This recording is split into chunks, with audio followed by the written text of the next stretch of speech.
Beijing just drew a red line, and they're dead serious about enforcing it. I'm Ray McGovern, 27 years inside the CIA. I've watched superpowers dance around each other for decades, testing limits while avoiding direct confrontation. But what's happening with China's ultimatum over Venezuela represents something I've never seen before. A nuclear power openly challenging American military action with demands that could trigger World War III. This isn't diplomatic protest. This is the moment when regional crisis becomes global confrontation between superpowers with incompatible strategic objectives and nuclear arsenals pointed at each other. The power struggle starts now, and there's no going back. Let me explain how Venezuela became the flashpoint for the next world war. When Chinese Foreign Minister Wang Yi delivered Beijing's ultimatum demanding immediate release of President Maduro and withdrawal of American forces from Venezuelan territory, he wasn't engaging in routine diplomatic theater. His language was precise, his deadline was specific, and his threats were backed by military capabilities that could devastate American interests worldwide. The forced capture of a democratically elected leader represents an unacceptable violation of international law that China will not tolerate, Wang declared in an emergency press conference that bypassed normal diplomatic channels. American military forces must withdraw from Venezuelan territory within 72 hours or face consequences that extend far beyond the Western Hemisphere. During my intelligence career, I learned to distinguish between diplomatic posturing and genuine threats.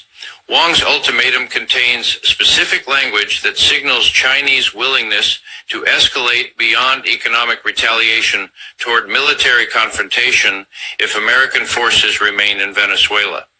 The 72-hour deadline is deliberately short to prevent American consolidation of military gains while demonstrating Chinese determination to challenge American unilateral military action regardless of escalation risks. Chinese demands include not just Maduro's release, but complete American withdrawal from Venezuelan territory, termination of sanctions against Venezuelan government, and restoration of Venezuelan sovereignty over its own natural resources and international relationships. These demands are non-negotiable because they address core Chinese strategic interests in maintaining alternative power centers that resist American hegemonic dominance while protecting Chinese investments that represent future economic security. China will not fire the first shot, but China will not allow you to fire the second shot. China will never allow the United States to launch a war against China, conventional or nuclear, without suffering devastating consequences. If you have not watched the Victory Day parade in Beijing on September the 3rd, one of the weapons China demonstrated, we call it 61, because it can contain 60 nuclear warheads plus one hydrogen bomb. Now, in the world of today, let me tell you, which country has hydrogen bomb? China is the only country with hydrogen bomb. And that ICBM can cover every corner of the world in less than 20 minutes and destroy any target in any corner of the world without any possibility of being intercepted. I hope Washington has learned the lesson. If you want to have war, you will get war.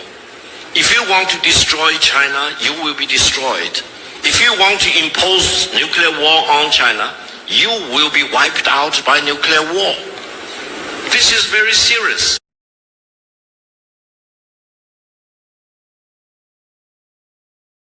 It's the world that I live in. That I live in. That I live in. That I live in. It's the world that I live in.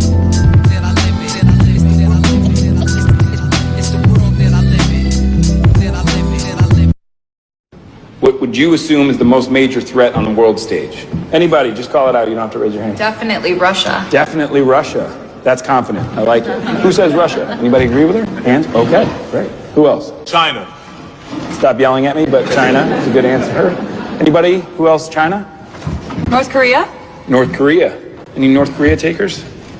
And Venezuela, anybody? No? Oh, yeah, one guy in the back. A little worried about Venezuela. Everybody's cool with Venezuela? No threat? Okay. Let me ask you this. Which one of these places can claim to have the largest oil deposit on the planet? More than Saudi? More than Iran? Wow. Okay, what about things like gold? More than all the mines in Africa combined? The fact is that Venezuela is arguably the single greatest resource of oil and minerals on the planet. So, why is this country in the midst? The U.S. has carried out a series of airstrikes in Venezuela, capturing President Nicolas Maduro and his wife.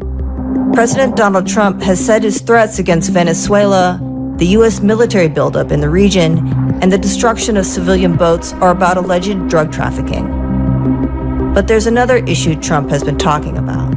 The oil business in Venezuela has been a bust, a total bust, for a long period of time. We're going to have our very large United States oil companies, the biggest anywhere in the world, go in, spend billions of dollars, fix the badly broken infrastructure, the oil infrastructure, and start making money for the country.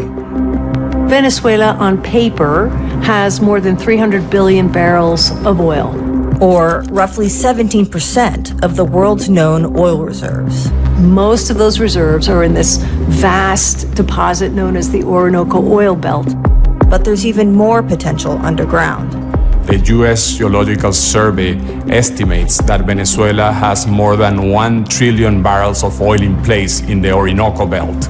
To put it in perspective, the world until today has consumed about 1.5 trillion. The chances are they are going to outlast the world's demand for oil, so effectively they are limitless at this point. And there already is a U.S. oil company that's been operating in the country for decades.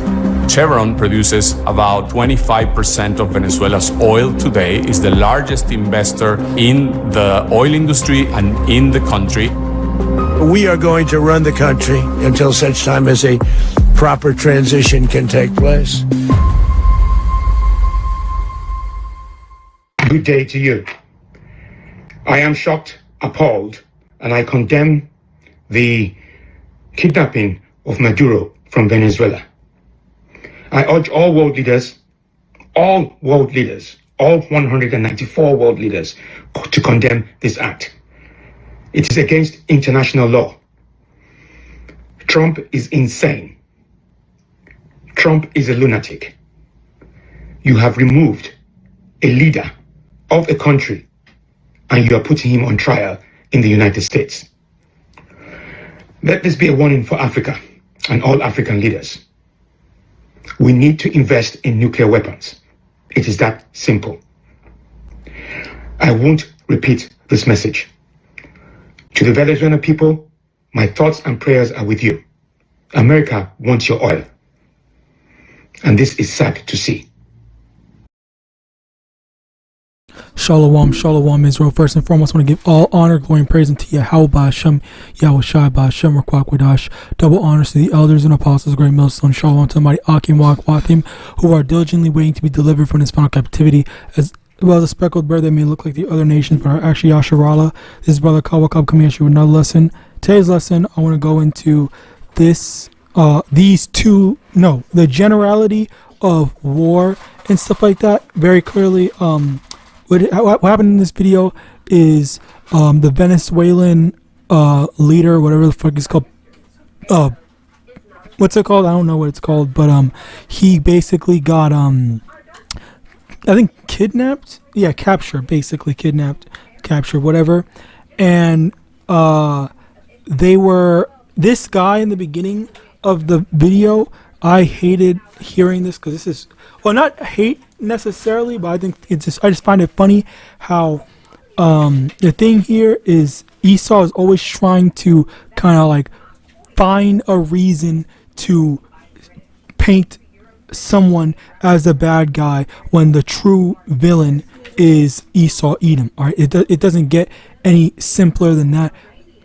The reality of things are that Esau is the true like villain, although he's going to lie and say stuff like, oh, these guys did this, these guys did that, X, Y, and Z, blah, blah, blah, when, who is the one that's responsible for actually going out and doing all these things, killing people, and so on and so forth? All right, like, this is really what we have to be aware of, be wary of, but yet no one seems to be capable of doing so. All right, and again, it's pretty funny because Esau is always like, oh yeah, we're the good guys, we're this, we're that, whatever, X, Y, and Z. But yeah, look at what actually is happening. Okay, look at who is responsible for all the murders and all this stuff like that, and how messed up the world is in general. All right, so yeah, I just kind of wanted to share that, and as well as show this, where even China was thinking like, oh yeah, like, you guys are, if you guys try stuff, like, we're not going to just take this sitting down. Like, we're not just going to just sit down and do all this stuff. Like, you better not try anything, basically, is what they were saying. All right, so it's like, this is some very like clear cut. It doesn't get any more plain than that. All right, so yeah, this is what we are looking at. All right, now in terms of continuing on, let me get these precepts. Matthew chapter 24 verse 6, and ye shall hear of wars and rumors of wars. See that ye be not troubled, for all these things must come to pass, but the end is not yet. For nation shall rise against nation, and kingdom against kingdom, and there shall be famines and pestilences and earthquakes in diverse places. All these things are the beginning of sorrow. Basically, the beginning of sorrow is when we see all this war, and we see these different nations going at each other's necks and stuff like that. All right, so it's not going to be a good time, but call YAHAWAH that we are seeing that stuff is happening, and we're patient. We have to be patient in hoping that YAHAWAH starts to implement it and make things actually start for real, rather than just just as being talked. But actually, funnily enough, Slack, I just absent-minded it. The fact that this Maduro got captured, Yahawadah, that actually leads into something else. But again, only time will tell as we watch how the Lord's plan, plays out and whatnot. All right. So continuing on, I want to get to the next stuff. Jeremiah chapter 51 verse 7, Babylon hath been a golden cup in the Lord's hand, that made all the earth drunken. The nations have drunken of her wine, therefore the nations are mad. Basically here, with YAHAWASHI, the nations are mad, and the nations drunk the wine. Wine is like the doctrine, as in like all the other nations have followed after Esau's doctrine, and they're also mad at the same time. Because if you really know about some of how culturally things are running, other nations, they actually really do not like Esau's quote unquote progressive type mindset.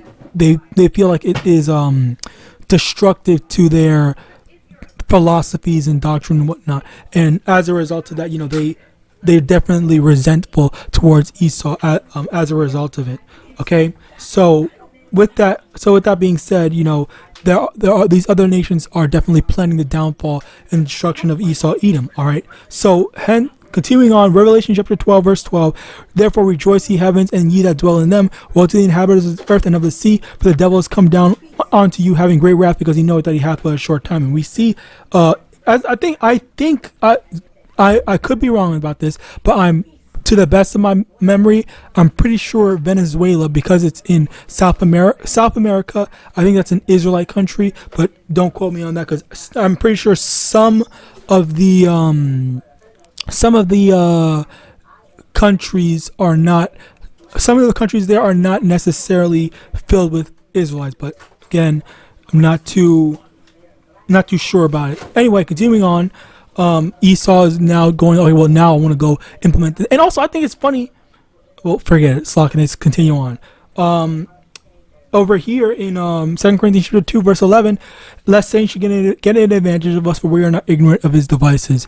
And in here, we are not ignorant of how Esau is doing stuff, and Esau is gonna paint them to say, oh, they were trying to do this, or they did this, or they're actually evil. We're only doing this because we're trying to help protect the people, X, Y, Z, blah blah. There, and that was the exact same thing that was happening with I think Iran or Iraq, whichever country it was, where they were saying, we want you to get out of here. We don't want you in this country, and but Esau is saying that we're doing this to help the people. We're helping the people. We're the heroes. We're the good guys and whatnot. But while the people that they're quote unquote helping, they're actively saying, leave. We hate you. We don't want you here. We X, Y, and Z and whatnot. All right. So yeah, that's just something that I thought it was. This is how Esau does, where he pushes out lies. Psalm 64 verse 5. That's basically it. So with that, I pray this testimony that I find. I want to give all honor, glory, and praise unto YAHAWAH, HAITIANS, YAHAWASHI, HAITIANS, we're Kwak with double honors to the elders and apostles, great millstone of Audible, and Shalom.